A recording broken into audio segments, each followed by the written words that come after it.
Well, something big is happening in Australia today, ladies and gentlemen. We're going to go through the big story, and I've also gone deeper as usual to actually break this down as to what it actually means. So what is going on in Australia today? This is huge news, which you're seeing a little bit in some fringe news, but you're not really seeing it much in the mainstream media. And this is a massive military exercise with 19 countries and between 35 to 40,000 troops. And I'll go through a lot more of the stats shortly. And it's quite interesting because what I'm looking at is not what's being said, but I'm looking at what isn't being said. That's what I like to do, look at what they are not saying. And I found it quite fascinating, and it's given me a very deep insight today into what is happening in that region and what they are preparing for, and also which sides each country is on. So without further ado, let's jump straight into the first article of the day here. And this is, they've just led with Australia fires the first HIMARS long-range rocket in a war game with the US. That's one way to say it. It's not just one of these HIMARS. It is absolutely loads of them. So let's go into a bit more granular detail, and then we'll jump through the big stories here.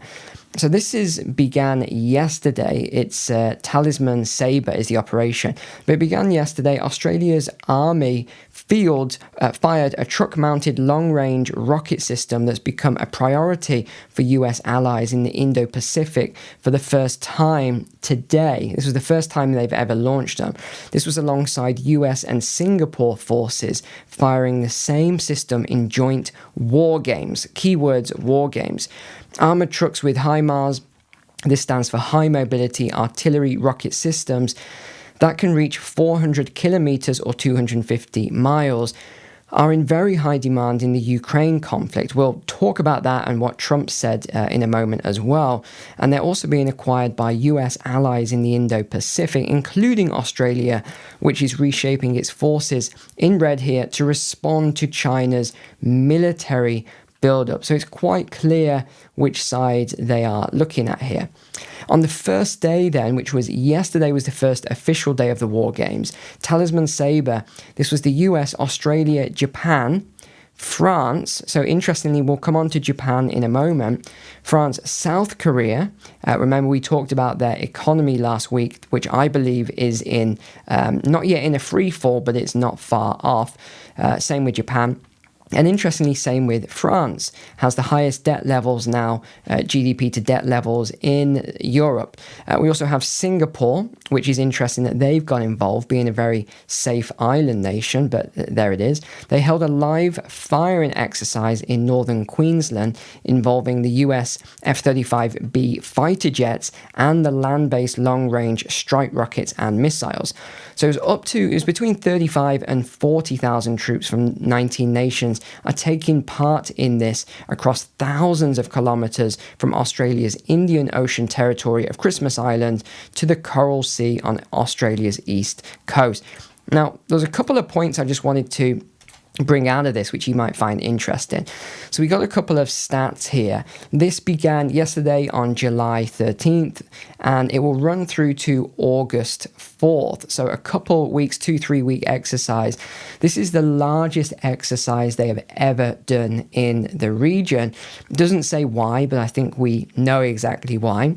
And there's also, as well as these 19 nations, up to 40,000 troops, there are 2 to 3 observers. They say 2 to 3 because the third one is PNG, but the 2 observers are Malaysia and Vietnam. Very interesting that Vietnam is observing. Now, which other nations were involved then? Well, it is, we covered US, Australia, the United Kingdom is also involved in this, Canada, France, Germany, India, Japan, South Korea, Singapore, Norway, New Zealand, PNG, Philippines, Indonesia, Thailand, Tonga, Fiji, the Netherlands and the UK's carrier strike group, including the HMS Prince of Wales. I mean, this is huge, ladies and gentlemen. It's not plastered all over the BBC or Fox News or whatever outlet you watch, but it's shocking that it's not plastered all over the news. What is going on right now with this exercise? They are doing all sorts of simulated attacks. I find it interesting that they're calling this a defensive exercise when all of the stuff that I'm seeing here is attack based, but they're calling it again defensive. Locations right across Australia here, and they're focusing on live firing, amphibious landings, air combat, ground maneuvers, maritime exercises, cyber attacks, space, and more. They are using HIMARS, tanks, F-35B jets, F-18, C-17, Black Hawks, naval surface, subsurface warfare. This goes on and on and on. Now, this is what I thought was really interesting about this, was who wasn't involved. So I wanted to look into the countries which I've just outlined there, which are involved, but who wasn't invited, who isn't invited. China was the one that was not only not invited, but there are security procedures in place because China is observing. The blockers responded to this, calling it an outrage that China is observing their exercises. So that tells you right away by that word outrage that this is for China. I think it's quite clear. Not just China though. Russia was not invited as well. Iran was not invited. North Korea was not invited. So they're the big four of that axis. And then you have Myanmar. Also not invited, which is, if you recall, that's under a military occupation, military coup now as a country. Pakistan was also not invited. Laos, Cambodia, these were not invited. So it sort of tells you where the lines are being drawn, I would say. So let's just go back to this article then. Let's continue on with this. What did the Australian Army Brigadier say then? He said of the combined live-fire exercise, it was the first time Australia, Singapore and the United States had fired these HIMARS together on home soil.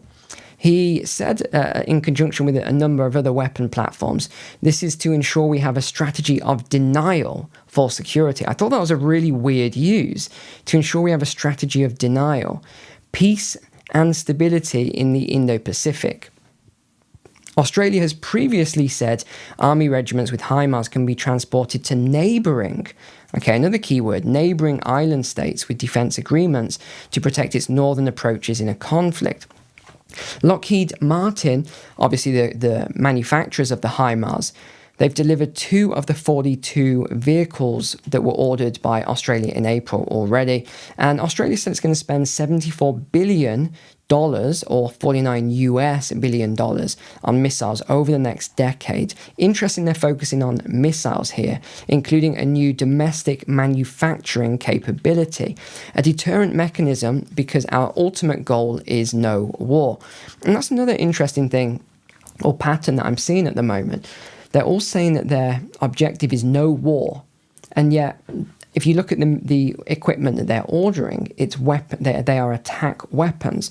So I thought that was quite interesting, although you could say, well, a HIMAR or some of the others can be used if they are being attacked. They can fire them at whoever's attacking them. So that's an argument for it. But I do find it quite interesting how this is moving forward. Now, there's a couple of other things. This exercise actually began in 2005, and this was just between the US and Australia. But since then, it's really ramped up. Here's the Chinese aspect. The surveillance ships have monitored naval exercises off the Australian coast during the last 4 exercises. They said, we will adjust actually this was Conroy that said this, we will adjust accordingly, we will obviously observe their activities and monitor their presence around Australia, but we will also adjust how we conduct those exercises. Now, I thought Beijing had a lot to say as well. We'll come on to that. But we've got some images that show you what has been taking place then. This was a Japanese Chu-Sam surface-to-air missile that they launched. This was... When I saw this, it said South Korean troops. I had to take a double take when I saw this. You notice all the troops look the same now with the cam. Very slight differences. This was a howitzer that was fired. This was a South Korean. Fires a shell here. These were the HIMARS being launched. We had, these were just some of the troops watching. I think this is an F-35 jet, this one here. We have Australia. This was an Australian system, another HIMAR. And then this was interesting. This was the South Korean military K-1 main battle tank. So they took some of these over. Again, all the HIMARS in line here. Just a quick one. I've just started the big summer sale as well, if you are interested. So you can have a look at the big summer sale right across the store. The link is below in the description. And we've now got a big bundle as well on training courses. So you can get all 7 of the finance courses under one package. The gold and silver course, we did end that over the weekend, so if you didn't get the gold and silver investing course, that is now over, but you can still get the advanced course on sale, and there's a bundle.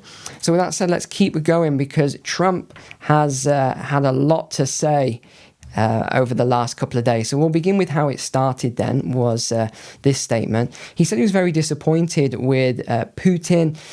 He said, I thought he was somebody that meant what he said, but he'll talk so beautifully and then he'll bomb people at night. We don't like that. He also said there's a little bit of a problem there. So everyone was waiting to know what was going to happen next. And this is especially true because of this new campaign. Russia's launched their summer offensive now, and this one is pretty brutal, to say the least. And this is exactly what I thought would take place with the number of drones now that are being used. And I think this is the future of warfare. I do think it's going to be drone-based warfare, AI, automation-based warfare. And China is heavily investing in this as well. You just look, 500 drones and missiles per day are being fired at the moment. And President Trump said he's upset that he's tried to do this ceasefire, but Putin isn't interested in the ceasefire at the moment. Now, the other statement was that Rutte was meant to meet, NATO's Rutte, with President Trump today. Well, that meeting has taken place, so we can give you a bit of an update on that now then. And additionally, President Trump has got now a sanctions package ready for Russia. I was surprised this isn't in all the mainstream media. I found this again on a fringe news site, that this package has just been put together. So this is he's going to make this major statement on Monday. Well, the major statement has already been made. I'll tell you what that is in a moment. And Lindsey Graham was the senator that's pushed all of this through, of course. And this is a massive sanctions package against Russia that President Trump said he's got on his desk, and he's now considering it. So let's have a look at the big news announcement that came out today then. And this was out of the White House. US is selling weapons to NATO allies to give to Ukraine, President Trump has said. He's not giving away these weapons, as has been stated. So what has it said then? The United States is selling weapons to its NATO allies in Europe so they can provide them to Ukraine as it struggles to fend off a escalation in these drone and missile attacks. We're sending weapons to NATO, and NATO is paying for those weapons 100%. So that clarifies that stance there. Mark Rubio said some of the US-made weapons that Ukraine is seeking are deployed with NATO allies in Europe. Those weapons could be transferred to Ukraine, with European countries buying replacements from the US, he said. It's a lot faster to move something, for example, from Germany to Ukraine than it is to order from the US. It kind of reminds me, of what happened during World War II, where the sort of Europe was just running out of everything with this long, prolonged war with Germany at the time. And it's quite interesting. That's how, I know a lot of you have gone through the gold and silver course, but that's how the US accumulated all of the gold. It's one of the sort of points in there.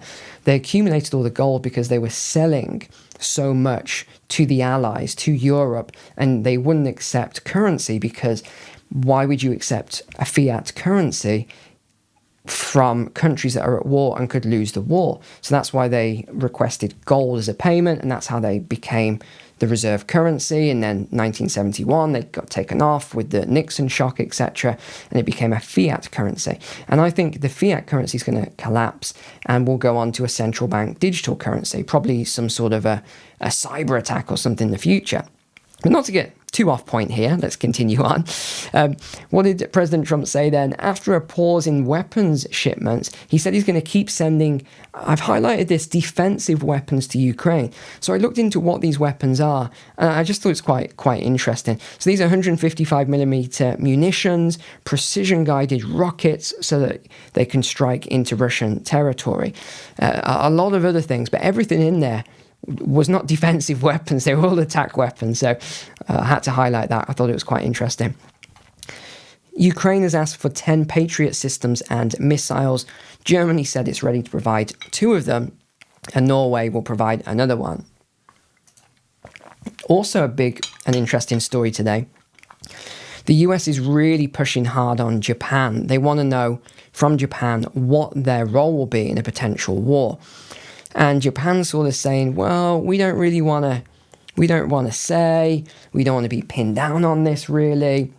You know, we're going to be involved, but we don't want to say what our involvement is. So the US is really pushing on Japan to sort of explain what their role will be. And they've said the Defense Department is focused on implementing President Trump's America First agenda of restoring deterrence and achieving peace through strength. And he wants all allies to step up and make their declarations. But Japan has just said, look, we're not making any declarations. That would be very dangerous for us. So this is sort of causing some friction as well today.